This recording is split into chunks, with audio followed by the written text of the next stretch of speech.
आप सबको अभी-अभी एक खबर मिली होगी कि एसएससी एमटीएस का रिजल्ट आ गया है। दरअसल में एसएससी एमटीएस का रिजल्ट नहीं है। इसमें 2 पोस्ट होती हैं, एसएससी एमटीएस एंड हवलदार। तो ये हवलदार वाला रिजल्ट से क्वालीफाई कर जाएगा, ऐसा नहीं है अगर उसके मार्क्स उतने हैं तो। ठीक है? तो इसको मैं क्लैरिफाई करने वाला हूँ पूरा सब चीज़ों को। वही एसएससी एमटीएस एंड हवलदार की पोस्ट है जो 2024 में वैकेंसी आई और जिनका अभी-अभी नवंबर तक एग्जाम चले हैं। तो पी ये एग्जाम का रिजल्ट है सिर्फ। पीईटी, पीएसटी रिजल्ट आउट हुआ है केवल हवलदार पोस्ट के लिए। एमटीएस रिजल्ट बाद में आएगा जब ये फिजिकल हो जाएगा इन सबका। फिजिकल हो जाएगा तो इसका रिकॉर्ड चला जाएगा वापस एसएससी को। जब एसएससी को रिकॉर्ड चला जाएगा और एमटीएस का दोनों का फाइनल रिजल्ट इनका तो तभी बनेगा। एमटीएस और हवलदार का फाइनल रिजल्ट एक साथ आएगा। ये इन्होंने लिखा है। कहाँ लिखा है मैं इस बात को भी बता देता हूँ। पहले तो आप जान लो कि 2 अलग-अलग वैकेंसीज आती हैं, दोनों की अलग-अलग ही पोस्ट होती हैं। तो अगर मैं बताऊँ भाई साहब इसके लिए वैकेंसी आई थी एमटीएस के लिए 4887 और हवलदार के लिए वैकेंसी थी 3439 यानी हवलदार की पोस्ट कम थी। पर कुछ बच्चे ऐसा होता है कि एमटीएस और हवलदार दोनों ही चाहिए, सारी पोस्ट ही भर दी होगी ऑलमोस्ट सबने। पर कुछ बच्चे जो फिजिकल के लिए मतलब उतना नहीं होता कि मेरे को फिजिकल लगेगा ही नहीं, वो केवल एमटीएस को चुन लेते हैं।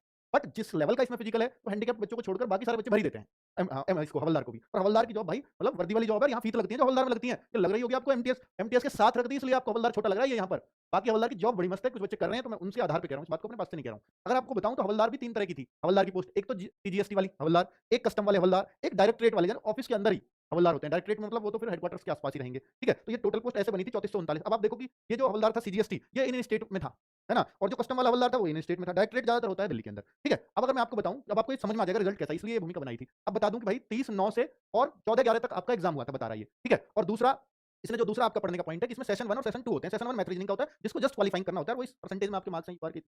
इतने में आपका यानी 40 नंबर का मैथ आ रहा है तो आपको वहाँ 30% ही करना है यूआर वाले को, 12 क्वेश्चन ही सही करने हैं। मैथ रीजनिंग 20-20 क्वेश्चन आते हैं तो आपको 40 क्वेश्चनों में से अगर 12 सही हैं दोनों में मिला के तो आप क्वालीफाई कर जाते हो। तो सेशन 1 को हर कोई क्वालीफाई कर देता है मैथ रीजनिंग को। दूसरा सेशन होता है जीएस का और इंग्लिश का जिसमें दोनों में 25-25 क्वेश्चन आते हैं अर्थात 50 क्वेश्चन। तो 50 क्वेश्चन, एक क्वेश्चन 3 नंबर का, नेगेटिव मार्किंग भी 1/3 की होती है यानी 1 नंबर कटेगा और 3 नंबर मिलेंगे। तो 150 मार्क्स में से ही आपकी कट ऑफ बनती है जो सेशन 2 ही होता है मेनली। तो सेशन 2 में से किसके कितने मार्क्स आए, कितने पे कट ऑफ गई है मैं वो दिखाने वाला हूँ आपको। 27011 बच्चों को पास किया कितनी पोस्ट के लिए? 3439 पोस्ट के लिए। अब जो यहाँ पास किए गए हैं यानी पोस्ट थी मात्र 3439 हवलदार की। मैं केवल हवलदार की बात कर रहा हूँ क्योंकि रिजल्ट उसी का आया है। 27,000 बच्चों को पास किया है जैसा कि नियम भी है कि कम से कम 8 गुना बच्चे फिजिकल के लिए पास होने चाहिए। तो करीब-करीब 8 गुना ही बच्चे होंगे। 4 8 32 3 8 24 हाँ, पूरे 8 गुना ही बच्चे लगभग लिए हैं। ठीक है? तो ये 8 गुना बच्चों को क्या किया गया है? पास किया गया है। किसके लिए? फिजिकल के लिए और जबकि फिजिकल बहुत आसान है। पर 8 गुना तो कम से कम ये करते ही और ये कैटेगरी वाइज़ अब सोचो वैकेंसी ये है, पास हुए 27,000 अभी हो सकता है कुछ लोग फिजिकल में बाहर हो जाएँगे। 27,000 में से ये भी हो सकता है कि फिजिकल को कितने लोग मार दें, इनमें से ये भी हो सकता है कि फिजिकल को जो एप्रोक्सिमेट जो मार देंगे 10,000 बच्चा तो पक्का मार देगा।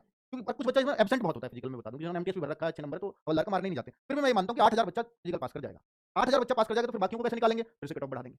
यही तरीका है निकालने का और कुछ है ही नहीं। और जो इसमें फेल हो गया, तो फिर क्या वो एमटीएस के लिए एलिजिबल नहीं है? अगर उसके मार्क्स इतने बन रहे हैं कि एमटीएस की कट ऑफ अगर इससे ऊपर गई, तो वो एलिजिबल है। नीचे गई, तो एलिजिबल हो ही जाएगा ऑब्वियसली। लेकिन उसने एमटीएस वहाँ फिल किया होना चाहिए, एमटीएस वाली पोस्ट भी। क्योंकि आपको पता है कि बहुत सारी पोस्ट आई थी फिल करने के लिए। ठीक है? तो आपने अगर उनको चुना है तो ठीक है भाई।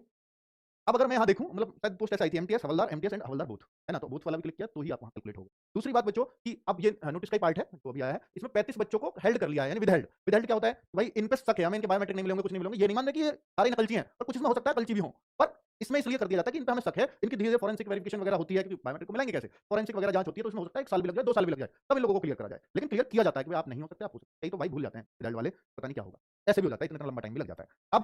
अब मैं इसकी बात कर लेता हूँ कि देखो इन्होंने जो लिया है ना कह रहा है कि हम ऐसे-ऐसे कर रहे हैं कि सेशन 2 के आधार पे तो हम बना ही रहे हैं कट ऑफ। लेकिन फिर ये देखते हैं 2 बच्चे हैं बराबर मार्क्स है, उनमें से कैसे लें?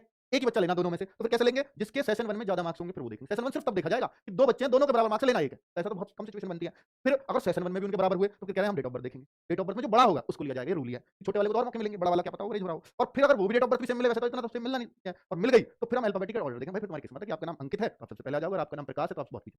समझ गए ना अल्फाबेटिकल ऑर्डर पी पे गया वो। तो अब ये जो इन्होंने बताया कि वो फाइनल आंसर कीज़ के बाद ही आपको अपने जो मार्क्स पता चलेंगे, जो फाइनल आंसर की और मार्क्स तभी आपको पता चलेंगे जब आपका फाइनल रिजल्ट आ जाएगा। ये फाइनल रिजल्ट नहीं है। अगर कोई पूछना चाहे कि मेरे मार्क्स कितने हैं तो वो तभी पता चलेंगे। बाकी ये फाइनल आंसर की आपको दे चुके हैं। वही है संशोधित आंसर है। ठीक है? बाकी बच्चे अगर ये देखना चाहो रिजल्ट कैसे दिया है तो ये रिजल्ट देखो चंडीगढ़ में एचसीजी, एचसीजी क्या है समझा रखा है, हवलदार सीजीएसटी वाला। एक हवलदार है जो मैंने पीछे बताया कस्टम वाला एचसीयू, एचडीआई हवलदार डायरेक्टरेट वाला। तो हवलदार जो एचसीजी लिख रहा है सब पे एचसीजी है। तो ये स्टेट वाइज कट ऑफ गई है, कितने पे गई है? चंडीगढ़ की आप अगर देखना चाहो कि भाई मेरे को चंडीगढ़ की वो देखनी है यूआर की कट ऑफ तो ये रही यूआर। कितने पे गई है? 131 भाई काफी हाई फाई गई है। ठीक है? अब आप देखना चाहो कि सर दिल्ली की कट ऑफ देखना चाह रहा हूं मैं यूआर की तो 141 भाई साहब। ये भी तो दिल्ली है ना। अब जयपुर की देखना चाहो यूआर की 128, ओबीसी की देखना चाहो जयपुर 124। यहाँ देखना चाहो दिल्ली की ओबीसी कितनी गई है जी? तो दिल्ली की ओबीसी गई है 137। ठीक है? तो ऐसे ही आप एससी, एसटी, ईडब्ल्यूएस सबकी कट ऑफ यहाँ दे रखी है। इसलिए इतनी लंबी लिस्ट बन रही है। एचसीजी की चल रही है कोलकाता, सीजीएसटी, रांची और अब ये कस्टम के नीचे। कस्टम की क्या कुछ कम नहीं है पर कस्टम वहीं होता है जहाँ पोर्ट होते हैं। जैसे कोलकाता, गुवाहाटी, भोपाल, भोपाल में पोर्ट नहीं है वैसे, पर नहीं बिना उसके पोर्ट के भी होती है कस्टम, है ना? वो तो इंस्पेक्टर में तो कस्टम्स की ज़्यादातर वहीं होती है। ठीक है? तो कस्टम्स ड्यूटी अगर आप देखो कि यहाँ कोलकाता की कितने पे गई है? कोलकाता की ओबीसी 118 पे गई है, यूआर की जो है 121 पे गई है, गुवाहाटी की देखना चाहो तो काफ़ी डाउन मिलेंगी, भोपाल की देखना चाहो तो काफ़ी डाउन मिलेंगी। गोवा की भी सीजीएसटी नीचे दे रखी है। ऐसे ही आप यहाँ देख सकते हो किसकी सीजीएसटी की कितनी गई है, वडोदरा की कितनी गई है और गोवा की कितनी कस्टम की है, मुंबई की कितनी कस्टम है, चेन्नई की सीजीएसटी क्या है, तो सबकी कट ऑफ आपको मिल जाएगी और कहाँ कितनी कट ऑफ गई है, ये अंदाजा आप बहुत आराम से लगा लोगे। ठीक है, ये मैं मान सकता हूँ। ये आपकी जो एचसीजी, एचसीजी, एचसीयू और एचसीयू तो आपका कस्टम ही है, ठीक है। ये इन्होंने बता रखा है सब। कितने-कितने पे कट ऑफ गई है, वो आप देख ही लोगे। अब मैं बताने वाला हूँ कि आपको हवलदार के फिजिकल में क्या होता है। हवलदार के फिजिकल में जो है, आपकी वॉकिंग है, मात्र वॉकिंग 15 मिनट में 1600 मीटर चलना है।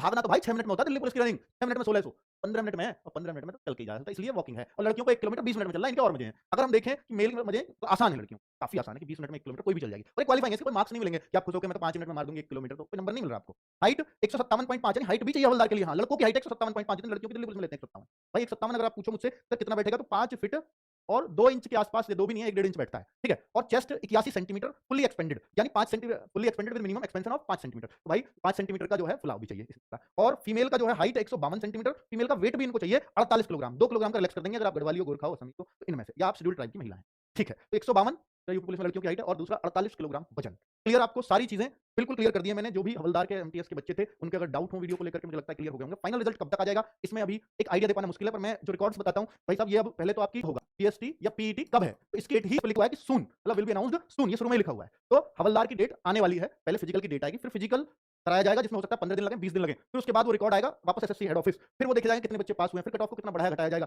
तब वो लगेगा, जिसमें करीब करीब कम से कम 1 से 2 महीने का समय आप मान लो कि 1 से 2 मंथ से पहले रिजल्ट आने की संभावना बहुत कम है। अगर ये बहुत फास्ट हुआ, दिए समय पे सारा काम हुआ, तो 1 से 2 मंथ में फाइनल रिजल्ट आ जाएगा। लेकिन अगर आप ये देखो कि अगर ये बहुत स्लो स्पीड से चले, सरकारी कामकाज की तरफ से चले, तो 3-4 मंथ भी लगा सकते हैं। पर 1-2 मंथ में आ जाना चाहिए, क्योंकि इनको भी अगली एसएससी एमटीएस निकालना है, जिसके फॉर्म आने वाले हैं, जिसके मतलब फॉर्म आने वाले नहीं है, पर मतलब वो आ चुका है कैलेंडर में। कोशिश रहेगी इनकी जो अगले वाले फॉर्म आए एसएससी एमटीएस के, उससे पहले इसका सब कुछ क्लियर हो जाए, फाइनल रिजल्ट वगैरह सब। ठीक है, थैंक यू वेरी मच, नमस्कार।